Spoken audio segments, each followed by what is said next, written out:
Eh bien voilà, bonjour, mesdames et messieurs, ravi de vous retrouver une fois de plus sur ce plateau de Convergence et Révolution culturelle, cette émission spéciale dédiée donc au combat panafricain, là où nous parlons donc du retour aux sources africaines, là où nous recherchons les chemins de la Renaissance africaine et là où il y a une tribune ouverte intitulée « Quand l'Afrique parle de l'Afrique à l'Afrique pour l'Afrique ». Parce qu'on ne le dira jamais assez, d'aucuns parlent de nous sans que ce soit pour nous, mais contre nous. On nous présente une Afrique misérabiliste depuis trop longtemps. On est né dedans, on a pris femmes et enfants dedans, on grandit dedans, on vieillit dedans. Petits enfants dans cette Afrique de misère, il était temps que nous regardions les choses par nous-mêmes. Donc aujourd'hui, une émission tout à fait spéciale, mesdames et messieurs, 60 ans de dépendance et non d'indépendance.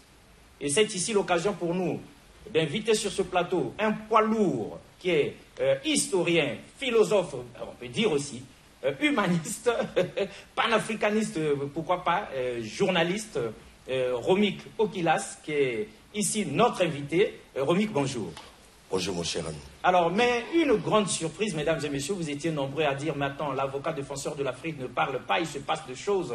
Pourquoi il n'y aurait pas comme ça une émission spéciale? Alors, Romik, pour donc répondre aux questions des uns et des autres, nous avons été obligés de vous entraîner sur ce plateau d'abord, ensuite de vous mettre en épreuve, donc de vous piéger.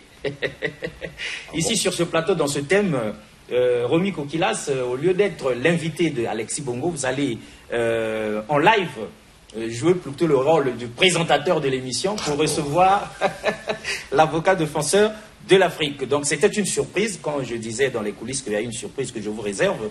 Romik Okilas, avant que vous ne preniez les choses en main, pour ceux qui nous suivent là, qui êtes-vous? D'abord, il faut dire bonjour chers téléspectateurs et merci pour votre fidélité.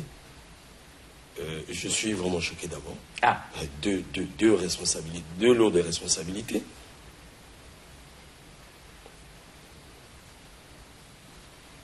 Vous comprenez mon émotion? Je comprends votre émotion. Alors, menez votre émission et ensuite, c'est un test.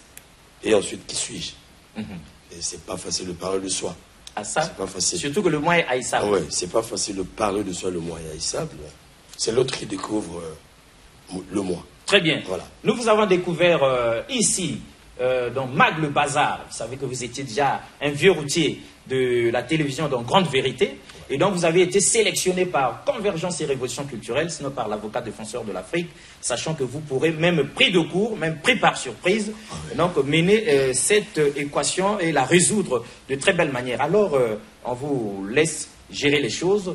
On va, à la limite, co-animer, co-être invité. Sinon, on va décrypter les indépendances africaines, l'histoire de l'Afrique pour les nôtres. Puisqu'en tant que présentateur, nous n'avons pas toujours cette liberté-là de parler. Donc, faites votre devoir et nous allons essayer de faire le nôtre. Mais sinon, nous serons complémentaires sur ce plateau pour le bonheur donc, des téléspectateurs pour essayer un tant soit peu de répondre à leurs questions. Romik Okilas. Merci bien, Alexis. Alors, rien. Merci beaucoup d'abord pour cette occasion que tu me donnes. Hein. C'est pas donné, hein. C'est pas facile. Bon. Et merci aussi parce que c'est une thématique qui fait partie de mon cursus. Ah, voilà. Ça tombe bien. Voilà, ça fait partie de mon cursus. Et ça touche même ma fibre. Hein, la fibre. Alors, Alexis, moi, certainement, je veux te surprendre aussi. On va se tutoyer tout le long de cette émission. On se tutoie. En tout cas, pour que les téléspectateurs comprennent certaines choses, certaines réalités africaines, et portant sur l'indépendance surtout, ou les indépendances, qu'ils ont souvent ils ont souvent des brins lors de la célébration de ces indépendances. Nous allons donc creuser. Nous ne sommes pas des spécialistes, mais nous sommes des Africains. Nous essayons de faire. Donc, voilà, nous sommes des Africains. Nous sommes des Africains. Nous la vivons. Je n'attendrai pas un spécialiste, je ne sais en quoi. Moi, je suis Africain. Africain. Et fier de l'être. Donc, nous parlons de nous-mêmes. De nous-mêmes. Merci beaucoup. Alors, je commencerai par toi-même, Alex, qui a voulu me surprendre. Alors, voilà, moi aussi, je me pose la question de savoir, est-ce que tu sais que tu es révolutionnaire? On essaie de faire. Voilà. Tu es révolutionnaire, alors que nous ne parlons, l'Afrique ne parle plus de révolution. Parce que lorsque je lis même tes thématiques, tes émissions, et la pensée que tu défends, le combat que tu défends, au regard des combats actuels, de la réalité actuelle, mais tu as tendance à révolutionner quelque chose qui apparemment semble ne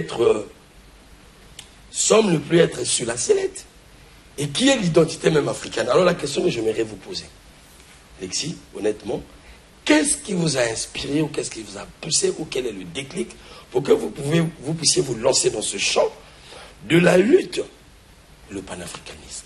Et vous passez pour l'avocat défenseur de l'Afrique. L'Afrique est vaste. Vous aurez pu créer un parti politique comme cela est à la mode. Pourquoi cette initiative aussi risquée? Oui, merci Romik. Autant tu as été surpris lorsque je t'invite sur ce plateau, et du coup je deviens ton invité.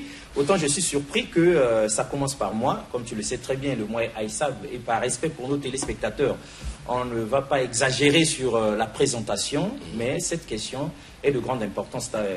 C'est une double question. La première partie, avoir pensé comme ça, convergence et révolution culturelle, il faudrait que nous rendions hommage à un très grand penseur, à quelqu'un qui a une forte intuition. C'est le général Norbert Dabira, qui sait détecter en chacun de nous, en chacun de ses collaborateurs, le nec le plus ultra qui est caché. La matière. Donc, le général, plusieurs fois, m'avait appelé, Alexis Bongo, il n'y a pas que homéostasie, la spiritualité des profondeurs. Je sais qu'il y a autre chose. Il y a autre chose qui est cachée. Il faudrait que tu creuses et me trouves ça. Donc, il faut une autre émission. Va réfléchir, amène-moi ça. Donc, je suis allé, j'ai dit, bon, peut-être que le chef a bu un verre de trop.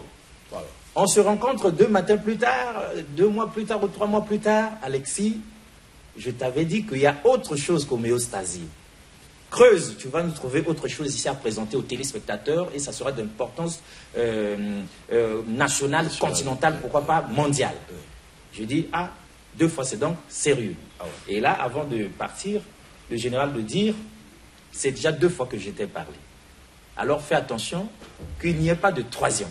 Parce que la 3e fois, ça risque d'être une sanction. En tout cas. Alors creuse et trouve-nous la chose. Donc j'étais bien obligé de regarder le champ et de me rendre compte que dans les coulisses, en privé, depuis le 15 mai 1987, je m'étais penché sur l'Afrique. J'étais au chevet de l'Afrique parce que d'où vient-il que nous vivions cette misère ambiante-là? Et donc, avec le vent du panafricanisme qui est arrivé, j'ai dit, mais pourquoi pas aller lui proposer le panafricanisme, le combat panafricain à la télévision? Et justement, dès que j'ai présenté la chose, il dit, voilà, c'était ça qui manquait. Il fallait bien que DRTV ait une émission spéciale dédiée au panafricanisme, au combat panafricain. Donc, on peut dire que sans cette demande pressante, et s'il n'avait pas été éclairé comme ça, s'il n'avait pas eu de l'intuition, il n'y aurait pas convergence et révolution culturelle. Mais alors, pourquoi l'avocat défenseur de l'Afrique? Parce que justement, on s'est rendu compte que l'Afrique n'est pas défendue comme elle devait l'être. Pourquoi? Parce que ceux-là qui maintiennent l'Afrique sous leur joug ne peuvent pas la défendre. Ceux-là qui tirent les manettes, les ficelles dans le noir, ceux-là qui vivent aux dépens de l'Afrique, ne peuvent pas porter la voix de défense du continent. Alors j'ai dit, si nos États africains étant encore esclaves de l'Occident impérialiste, ne peuvent pas se lever, les pouvoirs publics, les dirigeants ne peuvent pas se lever pour défendre le continent, alors c'est aux citoyens de le faire. Voilà pourquoi nous nous sommes déclarés, on a pris nos responsabilités, on a décidé de défendre l'Afrique et on s'est présenté comme étant l'avocat défenseur de l'Afrique. Est-ce que ce combat au niveau du Congo, par exemple, vous avez fait chemin déjà, est-ce que ce combat a suscité l'intérêt des Congolais? Est-ce que vous le sentez, vous le vivez autour de vous? D'abord, lorsque nous déclarons que nous sommes l'avocat défenseur de l'Afrique, les premiers à s'indigner, c'est les Congolais eux-mêmes. Hein, ceux qui sont proches de nous, chacun de demander c'est quoi cette histoire d'avocat, vous êtes dans quel barreau là, vous relevez d'où, vous sortez de quelle école, quelles sont vos lettres de créance ou bien les diplômes et tout ça. Vous savez, l'Afrique souffre de diplômites, ça aussi il faudrait que nous puissions creuser ça. les gens pensent que c'est le diplôme qui fait l'intelligence. C'est ça. Or, Romy, vous le savez très bien. Tu le sais, mon frère, que le diplôme témoigne de quelque chose, mais le parcours ne rassure pas toujours quant au contenu. Parce qu'il y en a qui sont bardés de diplômes, mais lorsqu'on creuse un peu, on trouve que c'est une tête vide. Et donc, ils ont protesté énergiquement au départ, mais avec, à la lumière de Convergence et Révolution culturelle, les thèmes et les thématiques soulevés donnent maintenant du crédit. Avec le recul, les gens se disent, mais finalement, c'est l'avocat défenseur de l'Afrique. Ah ouais. Et quelques mois après, au fil des émissions, les langues se sont déliées, les gens commencent à appeler l'avocat défenseur de l'Afrique.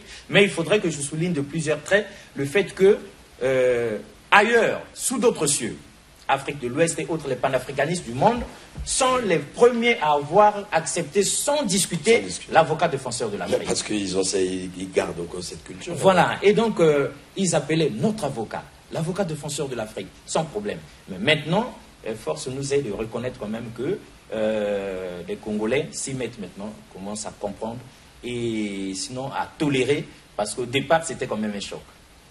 Alors, avant de rentrer dans le vif de notre sujet, alors, vous vous êtes fait, on a fait de vous, le coordonnateur national d'urgence panafricaniste. L'urgence. Est-ce que réellement, tu vis l'urgence, tu sens l'urgence pour mener ce combat? Ah, bien sûr. Ça, Romik, nous étions en Afrique ici, on a vécu une certaine époque, depuis les indépendances. Depuis que nos parents nous ont mis au monde, ils nous ont envoyés à l'école, on pensait que l'Afrique se portait bien. Oui. Ou encore, on s'était résigné, on acceptait, on trouvait que l'état misérable dans lequel se trouvait le continent était normal. Donc nous avions accepté tout ça. Mais aujourd'hui, comme quelqu'un l'avait dit, vous connaissez la vérité vous affranchira, on a découvert qu'il y a quelque chose qui ne tourne pas rond. Et on ouvre les yeux, on dit, l'Afrique est normalement, en réalité, en agonie, dans le coma, dans un coma profond. On peut dire que il ne reste plus que quelques secondes de vie au continent. Tellement les autres sont des vampires, ils sucent le continent 24 heures sur 24 sans arrêt. Donc, c'est là où nous avions dit, l'Afrique doit être amenée aux urgences. Et quand je dis nous, ce n'est pas Alexis Bongo, c'est Kémy Séba, un véritable fils d'Afrique, qui lance avec des jeunes autour de lui, urgence panafricaniste. Et on se souvient que Kémy Séba avait même brûlé en public, en direct à la télé, un billet de francs CFA, de 5 000 francs CFA. Oui, ça a créé des vagues énormes, on reviendra peut-être sur ça. Naturellement. Et donc, lorsque le mouvement s'internationalise, comme a su le dire un jour le professeur Théophile Benga, répondant à une autre autorité de ce pays, il dit, on ne comprend pas, c'est venu d'où cet esprit-là, qui fait bouillonner toute la jeunesse africaine, où on ne parle plus que panafricanisme. Voilà. Il dit, à notre époque, nous n'étions que 2 ou 3 en train de nous battre. Mais aujourd'hui, c'est toute l'Afrique, toute la jeunesse africaine qui est debout. Regardez au Mali, regardez au Ghana, regardez au Sénégal, en Afrique du Sud, partout. En Libye. Donc, l'Afrique est emmenée aux urgences par les jeunes pour que nous puissions décrypter, faire un diagnostic et pourquoi pas trouver le remède idoine. Et donc, du coup, comme ça s'internationalisait, Urgence panafricaniste internationale avait besoin de quelqu'un avec un certain charisme pour représenter Kémy Séba ici au Congo-Brazzaville. Et il y a un panafricaniste ivoirien qui leur a dit, quand on parle Congo-Brazzaville, en tout cas ce qui me vient à l'esprit c'est Alexis Bongo. Ils sont entrés en contact, on a échangé, il fallait leur dire quel est déjà mon propre parcours, pour qu'ils sachent si vraiment ils peuvent faire confiance. Et finalement, on a réussi à cet examen. Et depuis, on est depuis 1 an, donc on est coordonnateur national d'urgence panafricaniste au Congo-Brazzaville. Alors, merci bien Alexis, il fallait d'abord partir de là. Mais oui, mais il ne faut pas trop me déshabiller aussi. Oui, je ne vous déshabille pas trop, mais il faut savoir, parce que c'est pas donné de porter un combat. Lorsqu'on porte un combat, c'est qu'on a une vision, on a eu un désir ardent qui dépasse même votre existence. pour porter ce combat. Ce combat, il est intrinsèque en vous. Je vois tout ce que vous faites, je dis, mais qu'est-ce qui le détermine? Je pense pas. Je pense que je ne suis pas le seul à poser la question. Il y a même les plus anciens que vous, certainement, les doyens, qui se posent la question, mais nous avons vécu l'époque des indépendances. C'est nous qui devions porter ce combat, ce n'est pas ce jeune. Et pourquoi il le porte? Et raison pour laquelle j'ai tenté un peu de vous déshabiller, comme vous l'avez dit, pour chercher à comprendre. Alors, quand je vois le fond de cette émission, quand je vois le fond de notre plateau, j'ai en tout cas des personnages, pour ceux-là qui connaissent l'histoire de l'Afrique, des personnages, il faut dire des grands hommes, des personnages qui portent et qui porteront toujours l'Afrique en nous. Alors je vais vous citer quelques noms comme ça. Marc Ngouabi, Samora Moïse Machel, Thomas Sankara, Mehdi Ben Barka. Je peux dépasser peut-être l'Afrique. Camilo Sapuedos, Amical Cabral, ça c'est l'Afrique. Oudji Yenda. Voyez-vous, il y a des noms qui parlent tout seuls. Et quand vous citez ces noms, et vers notre époque, vous avez le grand Kadhafi. Ah oui. Qui, on peut dire, qui achevait, qui allait déjà vers l'achèvement. Et, au fondement, j'ai un grand nom, par exemple, comme Imperial, comme on le dit à Haïlé Selassie, le Dja. Voilà. Voilà un grand nom comme ça. Mais ça résonne, ça donne des frissons lorsqu'on cite ces noms. Et Lumumba, c'est comme si... Voilà, mais qu'est-ce que ça vous représente? Ça représente quoi en vous? Ces noms-là, ça représente... Parce que c'est pas pour rien que vous avez affiché ces noms. Les Mamangunga, les Matsouandré, les Kikimbangu. Voilà, des gens qui ont existé, qui sont partis, qui ont travaillé pour l'Afrique. Mais ces noms-là représentent quoi en vous? Bon, donc, s'il faut que je sois un peu ouvert, un peu vrai avec vous sur ce plateau, je dirais que à l'école, j'étais une sorte de rebelle culturel. Ceux qui ont fréquenté avec moi savent ce que je valais un tant soit peu. Mais je me disais qu'il y a quelque chose qui ne tourne pas rond. Et c'est peut-être intuitivement que je savais qu'il y a des choses qui nous sont cachées dans l'histoire qui nous est enseignée. Il y a des choses qui nous sont cachées, même dans le contenu des enseignements qui nous sont donc comme ça donnés. Très tôt, avec d'autres jeunes certainement, hein, peut-être que ça vous est aussi arrivé, on prend les enfants, à l'école primaire, on les prend pour des enfants, des idiots et tout ça. En réalité, les enfants, ils réfléchissent beaucoup. Déjà en classe de C1, CE2, une fois, je me suis surpris de poser la question, pourquoi on étudie en français? Pour la simple raison que, à la maison, nous parlions autre chose. J'étais à Pointe-Noire, non, le Kitouba, voilà. Sinon le Mochi, sinon le Bembe, sinon le Vili. Mais en classe, à l'école, c'était le français. Et puis on nous l'obligeait là. Il ne fallait même pas parler en langue maternelle. Mais c'était une question. Il n'y a jamais eu de réponse. Je n'ai pas osé la poser à l'enseignant qui était là devant moi. Donc aujourd'hui, les yeux sont ouverts. Nous savons maintenant d'où c'est venu. Ouais. Donc nous savions depuis longtemps, et nombreux sont ces Africains qui aujourd'hui sont des panafricanistes, qui ont dû par intuition comprendre qu'il y a quelque chose qui ne tournait pas rond. Il y a quelque chose qui ne tournait pas rond. Et c'est ça qui avait fait de nous un véritable rebelle culturel. Alors, donc, lorsque, au fur et à mesure, on croise les noms, les écrits d'Aimé Césaire, alors là, on se dit, mais voilà, il y a quelque chose qui bouillonne en nous là. C'est ça que nous cherchions. Et vous la vérité, une connexion. Oui, une connexion comme pas possible. L'histoire de Mairie Patrice Lumumba, on a vécu Thomas Sankara. Voilà. On se dit, voilà, il y a quelque chose qu'on ne nous a pas enseigné à l'école. Donc, ça a réveillé le panafricanisme qui était caché en nous, et ça a réveillé l'avocat défenseur de l'Afrique. Donc, pour répondre maintenant directement à votre question, au regard de toutes ces images-là, nous dirons que autant nous disons avocat défenseur de l'Afrique, autant nous pensons, en prenant à témoin tout le pays, tout le continent et le monde entier, sans exagérer, que nous sommes dépositaires du combat de toutes ces grandes figures-là, que nous nous considérons comme héritiers des Chaka Zulu et autres, des Marcus Garvey, des Mathieu André. Nous sommes sur ce plateau leurs héritiers Et nous pensons que être avocat défenseur de l'Afrique, c'est aujourd'hui brandir le flambeau de la vérité qu'on avait à l'époque étouffé ou bien essayé d'éteindre en les embastillant, en les assassinant, et en les vilipendant, et en les sortant même de l'histoire. Parce que Théophile Obenga dit, déplore aujourd'hui que l'Afrique se retrouve à transmettre à ses enfants et petits-enfants une histoire sans nom. Qui n'est pas la leur, en tout cas. Qui n'est pas la leur, parce que, prenons le cas du Congo par exemple, l'homme du Sud va s'interdire de transmettre à ses enfants le nom de Fulbert Yulu, voilà. Alphonse Massamba Deba. Maintenant, quelle histoire vous transmettez à votre enfant sans nom? Parce que ces noms-là s'imposent.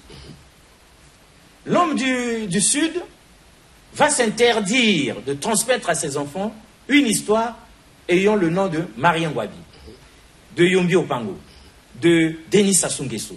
Mais alors, quelle histoire vous transmettez de Lissouba? Quelle histoire vous transmettez à vos enfants en écartant ces grandes figures?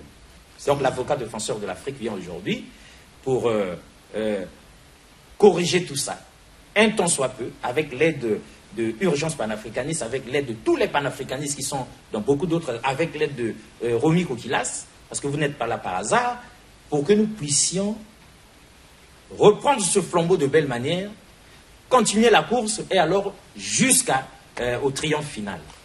Alors là, vraiment, vous m'avez mis dans le bain et je sens l'adrénaline monter déjà et vous avez touché le problème. Alors, Alexis, je crois qu'à la fin, toi et moi, on fera ça, on ne sait pas. Bon, je connais le sens. Alors, vous avez touché un problème réel et lorsque vous citez Théophile Obenga, son rappel. Et il faut dire que, personnellement, j'ai été moulé par le monsieur. Voilà, j'ai été moulé... Je lui dois mon intelligence. Voilà. Il m'a touché, il a touché mon intellect. Alors, c'est lui qui donne le goût souvent de l'Afrique, c'est lui qui désenvoûte les Africains. C'est lui qui vous emmène à vous recommunier avec votre propre identité. Et là encore, voilà. Heureusement, parce qu'on a une longue, il a une longue vie. Voilà. Sinon, s'il avait déjà quitté cette terre depuis 15, 20, 30 ans. On vous écoute. Heureusement. Alors, la question de l'indépendance. Voilà une question la fameuse question. Voilà une question aussi épineuse, chers téléspectateurs. Déjà, ceux qui ont vécu cette période, c'est déjà il faut dire la vieille génération. C'est la vieille génération. Les jeunes de l'époque sont devenus vieux aujourd'hui. Il faut dire, les enfants ont 60 ans aujourd'hui. Mais leurs parents, les enfants ont 60 ans aujourd'hui, puisque le Congo a célébré les 60 ans. Donc ceux qui sont nés en 60, ont 60 ans aujourd'hui. Et lorsqu'on s'imagine l'âge d'une personne physique qui a 60 ans, c'est déjà une personne vraiment mature, très mature.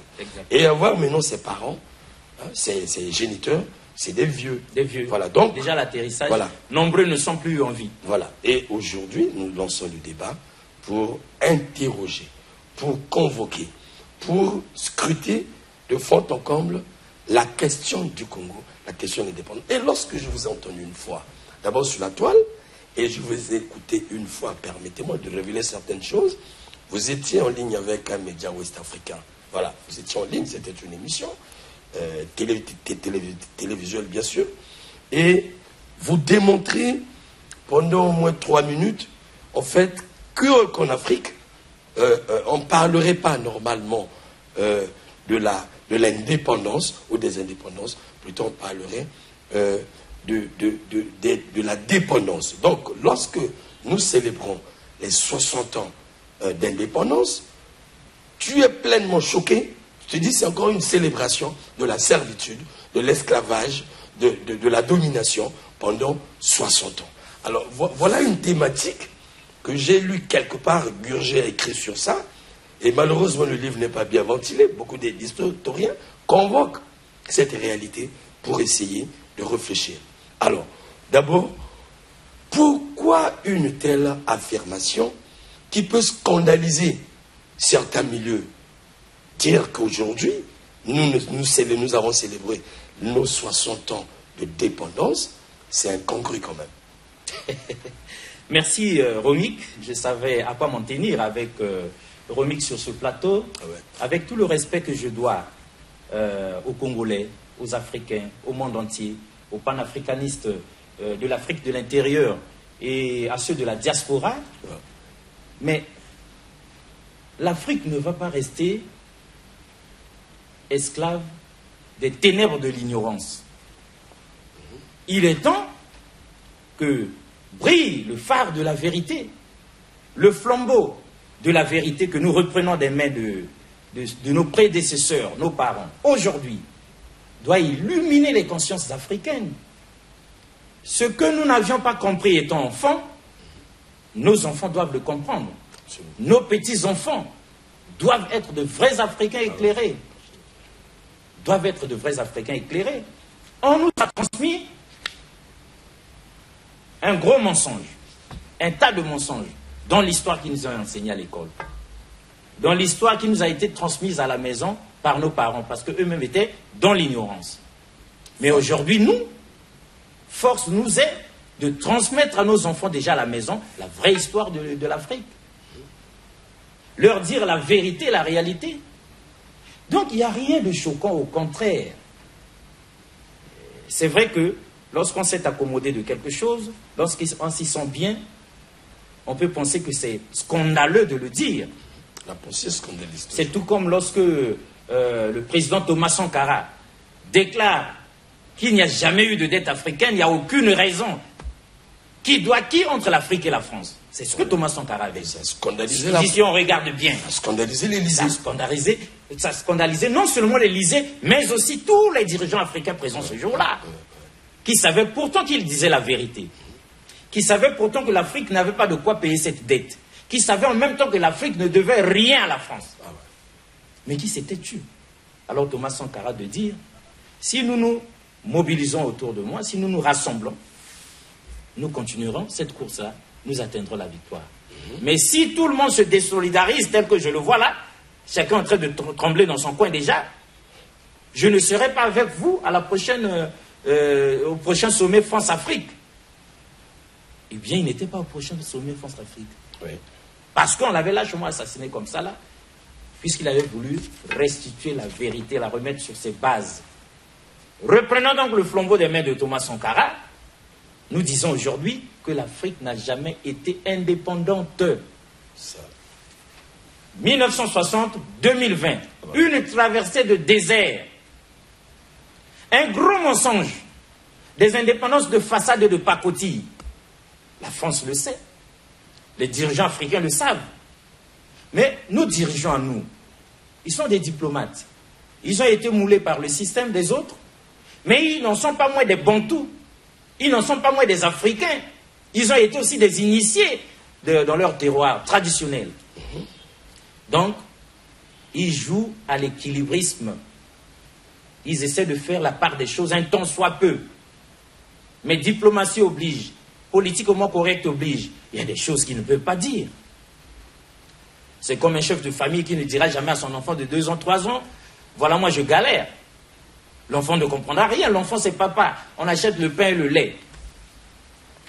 Donc, diplomatie oblige, relations internationales oblige, les règles du jeu fixées par les autres, qu'ils ne peuvent pas démanteler comme ça là, sans risquer d'y laisser leur vie. Tous ceux qui ont essayé ont été assassinés. Si nous pouvons nous rappeler, avec votre aide Romy Kokilas, on dira que Barthélemy Boganda a laissé sa vie. Voilà. Ils sont nombreux. Et ils ont été assassinés. N'est-ce pas? C'est le système impérialiste. Voilà. Maintenant, les dirigeants africains, il fallait à la fois, ayant compris les choses, évoluer avec l'Occident impérialiste, évoluer avec son propre pays, son propre continent, chercher à faire la part des choses, pour ne pas être assassiné justement. C'est vrai que si mon leader charismatique international Kémy Séba était sur ce plateau, il dirait que tous les dirigeants africains sont à mettre dans le même panier que la France impérialiste. Je ne dis pas non, parce que c'est à la limite des marionnettes, ils sont manipulés et tout ça, mais je dis quand même qu'ils bénéficient de circonstances atténuantes du fait du système en place, qui n'est pas conçu par eux, qui a été conçu par les autres. Eux, ils l'ont trouvé. Ils l'ont trouvé, rapport de force oblige. Maintenant, aujourd'hui, nous, leurs enfants, lorsqu'on a grandi, on remonte les choses pour découvrir la source. c'est venu d'où? Pour le cas du Congo, du Gabon, de la Centrafrique et d'ailleurs, on se rend compte que la France, sournoise, ignominieuse et hypocrite, n'a fait qu'après que nous l'ayons délivré du nazisme, à la Deuxième Guerre mondiale. À la Deuxième Guerre mondiale, la France prend ce nazisme-là, qu'il avait opprimé, et l'applique en Afrique. Une transposition. Mais comment? Donc on sort la France du cachot, et la France prend ce cachot-là et nous met dedans. Oui, Alexis. Et cette France, pardon, est indépendante. Mais c'est des indépendances bidons, des indépendances de façade. On a supporté ça 60 ans durant, s'il vous plaît, mesdames et messieurs. Alors, mais... Et nous disons plus jamais ça. On vous écoute. Ceux qui vous suivent vous diront, avez-vous l'argumentaire pour démontrer cela, alors que depuis 1960, c'est su, c'est écrit, c'est enseigné, c'est célébré. L'indépendance du Congo, soyons congolais. 1960, ça on ne peut pas enlever dans les ménages d'un enfant. Et à chaque date, nous célébrons notre indépendance. 13, 14, 15 écrits en noir et blanc. Et il se pose aussi un problème là-dedans. J'ai suivi dernièrement, après le message du chef de l'État, c'est un vieux débat chez nous, hein, chez nous à la fac à l'époque, au laboratoire anthropologique, l'université Marine Ngouabi dans le domaine de recherche. Voilà, c'était un vieux débat déjà. Et le débat est en suspens. Voilà. Même si le politique veut l'achever, le débat est en suspens, parce que c'est question de recherche. Ça n'a rien à voir avec le fait de décréter ainsi de suite. Non, la science ne décrète pas. Si vous avez suivi le professeur Gambek ce jour-là, quand ils analysaient le message du chef de l'État, le message lié à l'indépendance du Congo, sur le plateau, il a émis quelque chose de fondamental qui devait susciter la réflexion. Et je l'ai lu chez vous. Ah. Alors, le Congo, généralement, parle des pères des indépendances. C'est là le problème. Si vous dites qu'il n'y a pas d'indépendance, nous ne sommes pas indépendants, nous sommes dépendants, nous ne sommes jamais indépendants. Alors, pourquoi parler des pères d'indépendance? Et à chaque discours politique, lorsque nous suivons les grandes communications liées à notre indépendance, on cite ces pères, on les connaît bien. Youlou, Opango, les Tchétchélé, il faut les aligner. Alors, mais lorsque vous creusez scientifiquement, ou bien historiquement, vous vous rendez compte que ce furent là les premiers politiques congolais. Voilà. Exact. Les premiers officiels congolais. Alors, comment on face une telle réalité? Vous puissiez nous dire, ou nous parler de la dépendance au lieu de l'indépendance. Puisque Youlou est témoin de l'indépendance. Youlou livre un discours lié à l'indépendance. Et je crois que ce discours reste dans les archives. Voilà. Très bien. C'est comme nous l'avions dit ici. Avec tout le respect qu'on doit aux Congolais, aux Africains, au reste du monde. Mais si 60 ans plus tard, nous ne prenons pas nos responsabilités, nous n'osons pas dire la vérité, alors est-ce que nous attendrons 70 ans? Nous ne le dirons pas. Même 70 ans plus tard, même 80 ans plus tard, même 90 ans plus tard. Aujourd'hui, c'est impératif. C'est une question de vie ou de mort. Le monde, d'après Covid-19, ne sera plus le monde d'avant. Les cinémas des indépendances, on a fait ci, on a fait ça, c'est fini. Ce n'est pas une question d'indépendance tchatcha. Enfant, vous lui donnez un bonbon, vous lui donnez un demi-pain, il est heureux et content. Mais devenu adolescent, devenu adulte, il ne peut plus se contenter des bonbons, des 500 francs, parce qu'il doit avoir une femme, il doit avoir des enfants. Il se nourrit à la nourriture. Mais comment? Solide. Solide. Est-ce que l'Occident impérialiste pense que 60 ans plus tard, l'Afrique est encore au stade de nos parents qui avaient naïvement accepté? Non. Nous avons compris le poteau rose. On l'a ouvert. On ouvre la boîte de Pandore aujourd'hui. L'Afrique n'est pas indépendante. L'Afrique ne l'a jamais été. Il faut que ça se sache aujourd'hui. Et que tous les pères des indépendances sont en réalité des pères des pères de la dépendance. Sinon, des pères des dépendances. Il n'y a pas d'indépendance. Quand il n'y a pas d'indépendance, il n'y a pas de père de l'indépendance. Mais il faut que nous relevions quelque chose. À leur époque, en 58, en 60, c'était une grande victoire. Donc, il fallait bien qu'on chante indépendance, tcha-tcha. Sur les bases qu'ils ont posées, les fondements là, quoique minés et tout ça, c'est à nous, leurs enfants aujourd'hui, d'élever des murs. Et nos enfants demain viendront mettre une toiture. Et ça sera les vraies indépendances. C'est-à-dire, ils ont eu la première indépendance. La liberté. Voilà. Nous, aujourd'hui, nous revendiquons la deuxième indépendance, qui est la vraie. Et demain, nos enfants viendront vivre l'indépendance totale. Vous me rappelez... Donc on ne peut pas les caresser dans le sens du poil quand c'est pas ça, c'est pas ça. Vous me rappelez la grande pensée black des Caraïbes aujourd'hui et des milieux noirs américains et il faut dire même noirs anglais. Voilà. Dans les Caraïbes, moi j'ai découvert personnellement un courant. C'est pas lu, c'est pas dit. J'ai vu. Dans les Caraïbes, plus précisément en Guadeloupe, dans la région de la Basse-Terre. Vous savez, quand vous êtes Guadeloupéen, vous naissez français. Exact. Voilà. On les a fait savoir à l'école qu'ils sont descendants des Gaulois. L'enfant grandit avec. Mais il est noir de père et de mère et de grand-père. Voilà.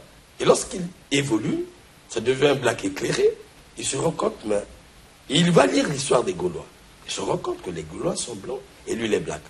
Du coup, ça suscite ce qu'on appelle le roots, c'est-à-dire le retour vers les racines. Exact. Et j'ai vu ces mouvements et qui appellent même à l'indépendance. Mais là, l'Élysée ne vous le dira pas. Non, du tout, ils n'ont pas intérêt à le dire. Il y a des mouvements là-bas comme ça. Et en Jamaïque, c'est pire que ça. En Jamaïque, c'est pire que ça. Ah oui, bien sûr. Voilà, et ça se répercute souvent. Bien sûr. Voilà, dans la ville de Londres, il y a un quartier qu'on appelle Brixton. Voilà, quand vous êtes à Brixton, vous avez tout un quartier black jamaïcain. Et même les Africains, les Congolais, ceux de la RDC également, s'infiltrent parce que One Love, vous arrivez, c'est la même couleur. Oui, mais c'est parce que vous avez vécu ça là-bas, vous étiez là-bas. Effectivement, mais ce qui m'a choqué, c'est le fait que j'ai pu comprendre qu'ils étaient plus blacks que moi. En fait, plus africains que moi, c'est ça que je vous dis. Alors, la preuve, chers téléspectateurs, au moment où, je crois à quelques semaines de la célébration, je crois bien, de la fête des Halloween, voilà, la fête du diable, machin, tout. J'ai vu un défilé, un carnaval, s'emmener. Ça, je le dis, hein, les gens habillés en vert blanc avec des tam-tams. Là-bas, j'étais choqué, c'est des blacks, avec des jupes, des ceintures, tam-tams, fanfares. Super. Et vous voyez, c'est une réalité que j'ai vécue. Mais c'est quoi, ça suscite ma curiosité. Dans les rues, partageons cette culture, forcément. Et quand je m'approche, devant moi, je vois la photo d'Haïlé Selassie, au milieu. À gauche, la photo de Marcos Garvey. De l'autre côté, matricule 22. Ça, je le dis. Super. Matricule là, vous êtes 22. à Londres. Je suis à Londres. Et j'ai suivi donc le groupe, pensant que c'était les miens. Oui, parce évidemment. que j'ai vu quelque chose là. Mais c'était les vôtres. C'est mon identité. Je me suis dit, c'est des Congolais. Voilà. Parce que je vois Matsua, Matsua, la photo de Matsua, c'est écrit en bas, 22. Je les suis jusqu'à la fin, au finish. Je suis venu les trouver dans un garden, c'est dans un jardin. Ils mangeaient, écoute bien. Ils mangeaient, ça va vous faire rire. Ils mangeaient le maïs brûlé, voilà, le vrai maïs brûlé, et ils le mangeaient comme ça. Mais ça c'est un genre de...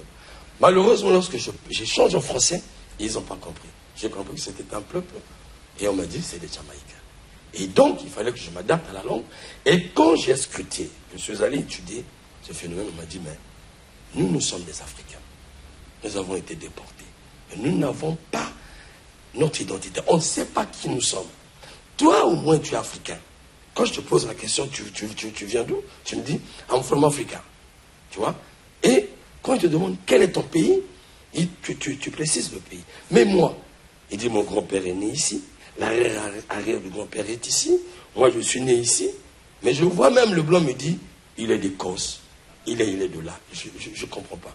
Mais quelque part, on m'avait dit, je suis africain. Donc, emmène-moi en Afrique. Il me dit, emmène-moi en Afrique. Super. Moi, j'aimerais aller voir l'Afrique.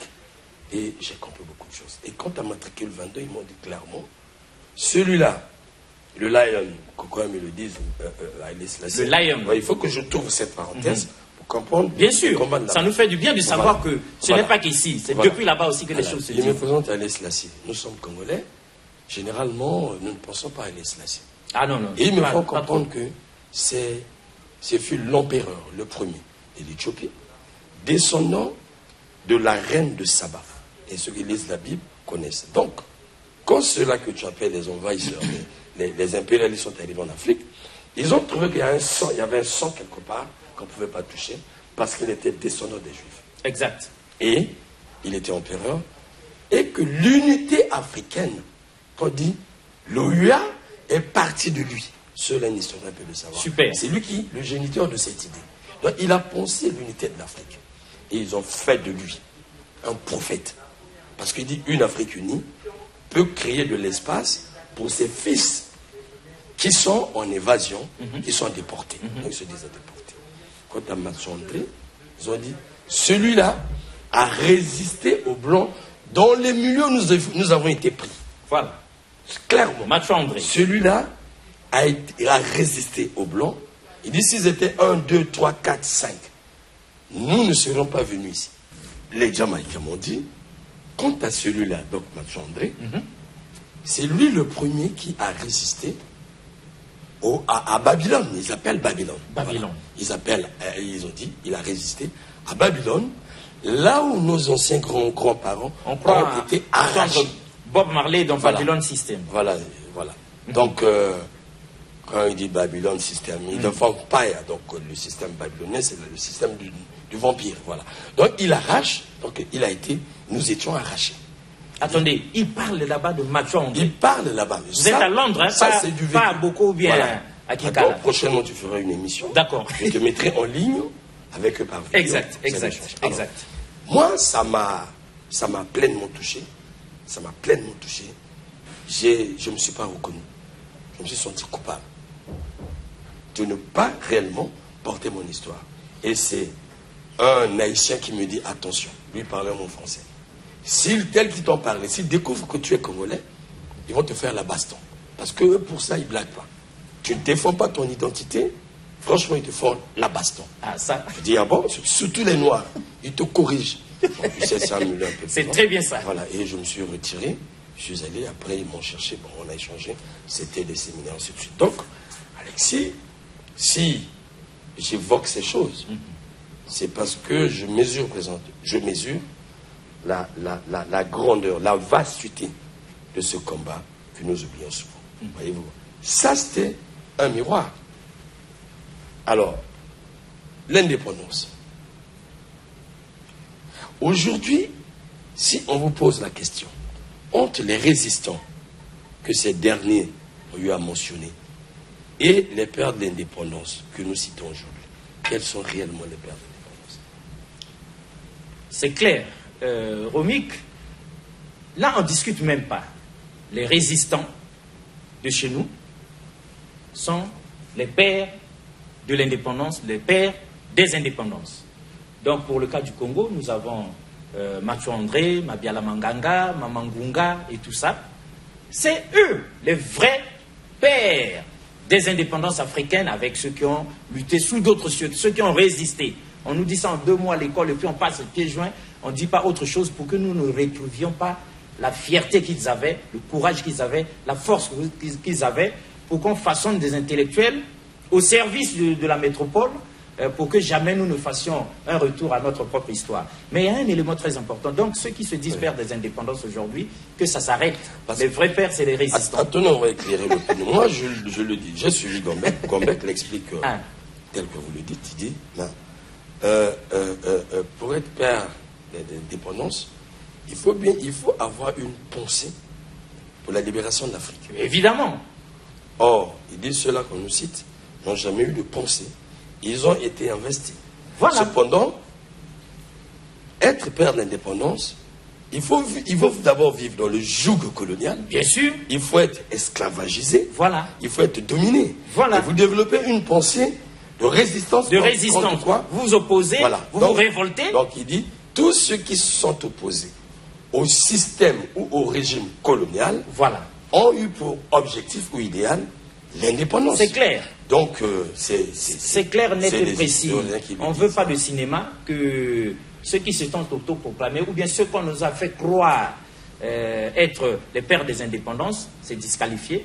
On revient aux fondamentaux, hein, ceux-là qui avaient résisté, qui s'étaient opposés, comme nous le faisons aujourd'hui.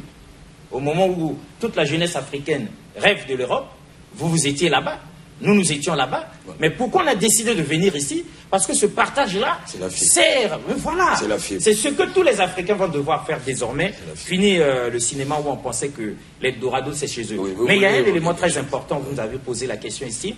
Lorsque nous remettons en question les indépendances, disons que c'est plutôt des dépendances, sinon de la dépendance pure et simple, une dépendance qui ne dit pas son nom, expliquez-le pourquoi. Une dépendance ignoble qu'on devrait arrêter. Mais vous nous demandiez dans votre question les arguments. Les arguments. Voilà. Mais il y en a foison. Il y en a foison. Romik, vous le savez très bien, que pour le cas du Congo, pour le cas de 14 États africains colonisés par la France, nous utilisons le franc CFA.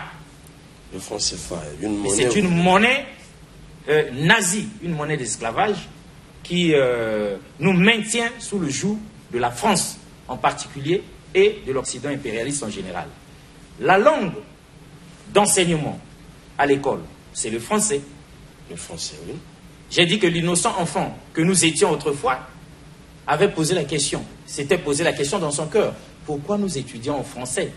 Pourquoi à la maison on parle en lingala, en kituba, en boshi, en vili, en bembe, mais à l'école c'est en français et le maître nous impose le français. Mais comme il n'y avait pas de réponse, on a grandi, on a compris que le français nous est imposé. C'est pas pour rien qu'à l'Assemblée nationale, ils s'expriment tous en français. Au Sénat, en français. Dans toutes les institutions de la République. Ils le font en costume cravate, sans nous dire que c'est une langue qui nous maintient en esclavage. Mais nous devons dire ça à nos enfants. Le contenu des enseignements. Le contenu des enseignements. On nous a commencé par Mamadou et Bineta pour faire de nous des Mamadou et Bineta avec des cases et tout ça, que la forêt. Mais évidemment, jusqu'à ce que nous nous révoltions un peu et qu'on change le contenu des livres scolaires pour qu'on mette aussi un peu la ville, autre chose, des voitures. Non, c'est la vérité, c'est la stricte vérité. On n'est plus à l'âge de la pierre taillée, où parce qu'on a vu un blanc, on pense que lui il est saint, et même à l'église, la spiritualité, qui nous dirige, c'est la spiritualité des autres. L'église est arrivée, des hommes en soutane, nous parler de Dieu. Mais attendez, qu'est-ce qui nous amène? Une image de Dieu tout blanc avec des cheveux blancs, tout beau avec des yeux bleus. Mais pourquoi Dieu ne serait-il pas noir? Jésus, il est noir, il est blanc. Pourquoi il ne serait pas noir? La Vierge Marie. Il y a un musicien qui l'a chanté. Et voilà. Donc, on nous montre une photo de très grande importance de Satan qui était précipité sur la terre. Et il y a l'ange Michel qui marche sous la tête de Satan. Mais figurez-vous, Romik Okilas, avec le recul, nous avons grandi, on regarde bien. L'archange Michel est blanc et Satan est noir. D'où vient-il que les deux sont tombés du ciel. Ils viennent du ciel. L'un est précipité, l'autre pour le combattre. Ils vivent tous avec Dieu. Ils vivaient là-bas. Mais d'où vient-il que l'un soit noir et l'autre blanc? C'est révoltant, nous sommes esclaves des autres. La vraie histoire de l'Afrique. Denis Sassou Nguesso, à l'époque, lorsqu'on prend les rênes de l'Afrique, il y a un titre là. De l'Union africaine. De l'Union africaine. À l'époque, c'était l'OUA en 86, je crois bien. L'unité africaine. Voilà. Denis Sassou Nguesso, avec ses pairs, décide que les livres qui sont écrits, la vraie histoire de l'Afrique, l'histoire générale de l'Afrique, doivent être enseignés à l'école, à l'université. Depuis 86, jusqu'à aujourd'hui, ce n'est pas fait. Pourquoi? Parce que la France n'a pas encore accepté. Mais nous avons de grands historiens ici. Ils le savent, franchement. Ils le savent, le contenu des enseignements n'est pas décidé par nous. Et donc, au moment où nous chutons, on ne peut pas oublier où sont passés nos royaumes, où sont passés nos chefferies. Qu'avons-nous fait des pouvoirs traditionnels que nous avions? Aujourd'hui, on entend le royaume de Luango, le royaume Teke. N'est-ce pas? C'est tout ce qu'il nous reste des bribes. Mais que faisons-nous du royaume Teke et du roi Makoko? C'est devenu comme des vestiges, mais voilà, historiques. Que faisons-nous du roi Makoko? Donc, que faisons-nous du roi Maluango?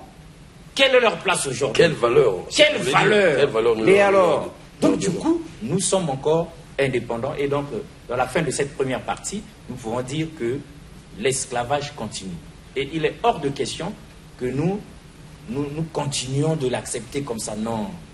Ce n'est pas 60 ans d'indépendance, mais c'est plutôt 60 ans de dépendance. Et ça doit s'arrêter. Comme qui dirait, au moment de chuter dans la première partie, que normalement, ça a été la dernière fois cette année que les pays africains ont fêté ces indépendances-là. Parce que c'est des indépendances de pacotille qui ne valent absolument rien.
On se glorifie, même quand nous traversons des tribulations. C'est ce que le livre de Romains nous enseigne. Nous nous glorifions même dans les tribulations, sachant que la tribulation produit en nous la persévérance. L'émission Parole de vie avec le pasteur Lévi Nikwe, chaque mardi à partir de 17h10 sur DRT.